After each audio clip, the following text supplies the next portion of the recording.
Welcome back to my channel, and today we're going to be talking about infinite limits.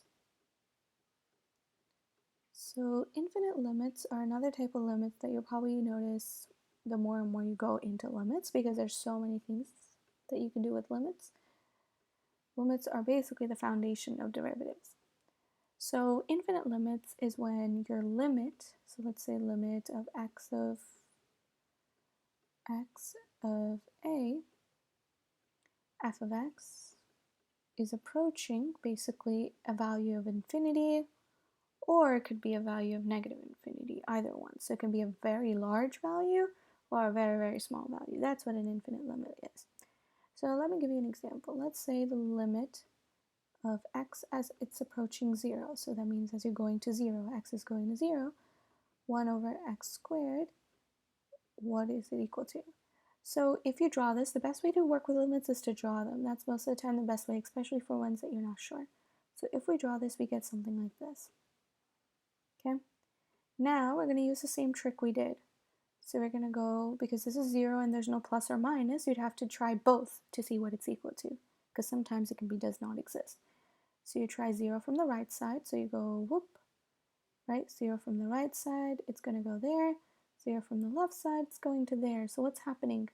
It's both curving upwards and it's non-stop, so that means both of them are going to infinity. So therefore, this limit would have to go to infinity. And now if you notice this type of situation where it's infinite limits, that means it's going to infinity or negative infinity. That means in that case, the x equals 0, or a, x equals a, is basically a vertical asymptote.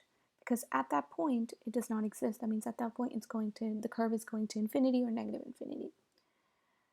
All right, so let's go into, so infinite limits, basically, for previous one, we didn't have a plus or minus, right? We just had a 0, right? The limit as x was going to 0, not a 0 plus or 0 minus. But this time, let's try the limit as x is going to 3 plus.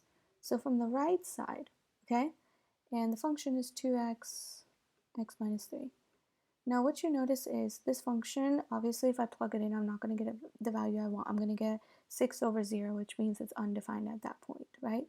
So in this situation, you most likely, it's safe to assume that there will probably be, most of the time when you have a number over 0, that means it's undefined, which basically means that you're going to have an infinite limit, most likely. So which means they'll go to negative infinity or infinity. Now this is positive, so we're going from the right side. So the best value to try is a value bigger than that. So if I try 3.01, because if I go from the right side, I will get 3.01 at some point. So if I plug that in, right, I'm eventually going to get a big number. The more closer I get to 3, so 3.001, and then plug in 3.0001, I'm eventually going to get a bigger and bigger number. So that means this is going to infinity, right?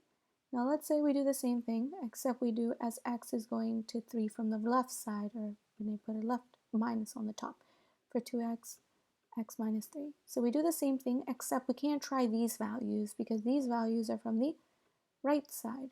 They're bigger than x. This time we have to choose values smaller than x. So we'd have to try like 2.9, and then 2.999, and then 2.9999. And if I try all these values, I'm eventually going to get negative infinity. So very, very small number. So that means when I go from the right, I'm getting infinity, and when I'm going from the left, I'm getting negative infinity, which basically means that if you have this type of situation, 3 is a vertical, x equals 3 is a vertical asymptote. All right? Now let's try a different problem. We're going to do the same thing, except I'm going to try one with sines and cosines kind of stuff. So let's say as x is going to pi over 2 from the right side, tangent of x. So when you have secant, sine, cosine graphs, it's always best to draw these because that's the quickest way to get your answer, or ln curves. So I'm going to draw the tangent curve, and now it's asking from the right side. So that's what we're going to do. We're going to go from the right, and eventually what's happening? It's going down, right? So it's approaching negative infinity, which means if I go from the left side, let's say I had pi over 2 and to the minus sign, then it would equal positive infinity. Now, one more question before we're done with limits for infinite limits. I'm going to try an ln one. So x at 0 is going to positive, and 0 is going to the positive, or the right from the right side, ln x. So ln x is a common curve that most people should have memorized. It just looks like this.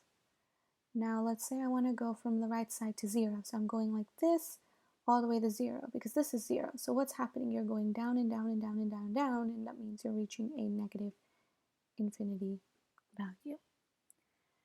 All right. So that's it for infinite limits. Thank you for watching. If you guys have any questions, please pop them down below, any comments, or if you want any additional topics that you would like that you want me to do, please feel free to add them as well because I would love to.